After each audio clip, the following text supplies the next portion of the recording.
Football বিশ্বে বিরল এক কীর্তির খুব কাছে পিএসজি। বার্সেলোনা ও বায়ার্ন মিউনিখের পর এবার তৃতীয় ক্লাব হিসেবে সেক্সটুপল জয় হাতছানি দিচ্ছে লা পারিসিয়ানদের।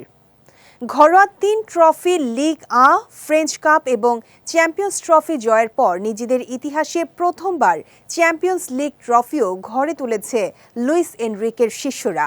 এছাড়া পঞ্চম ট্রফি হিসেবে ক্লাব বিশ্বকাপের ফাইনালেও উঠে গেছে পিএসজি, যেখানে রিয়াল মাদ্রিদের মতো দলকে ৪-০ ব্যবধানে হারিয়ে ফাইনাল নিশ্চিত করেছে তারা। এখন শুধু উয়েফা সুপার কাপ ট্রফির অপেক্ষা।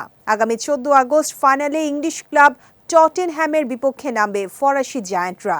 জয় পেলেই ইতিহাস রচনা করবে পিএসজি, আর একই মৌসুমে ৬টি ট্রফি জয়ের অনন্য রেকর্ডেও নাম লেখাবে ফরাসি ক্লাবটি।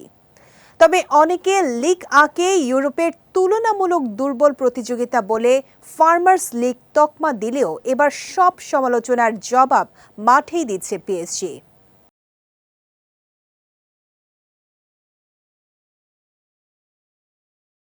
এদিকে লুইস এনরিকের অধীনে দারুণ ফুটবল খেলছে পিএসজি। আশরাফ হাকিমি, ওসমান দেমবেলের মতো তারকারা ছন্দে থাকায় দলটি প্রতিপক্ষদের বিপক্ষে দারুণ আধিপত্য দেখিয়েছে পুরো মৌসুম জুড়ে। বিশেষ করে বহুল প্রতীক্ষিত চ্যাম্পিয়ন্স লিগ জয় পিএসজির অর্জনে নতুন মাত্রা যোগ করেছে। এখন প্রশ্ন হচ্ছে, শেষ বাধাটা কি পার করতে পারবে পিএসজি? ইতিহাস গড়তে আর মাত্র এক কদম দূরে দাঁড়িয়ে লা পারিসিয়ানরা। আগামী ১৪ আগস্ট সব জবাব মিলবে সুপার কাপের ফাইনালে।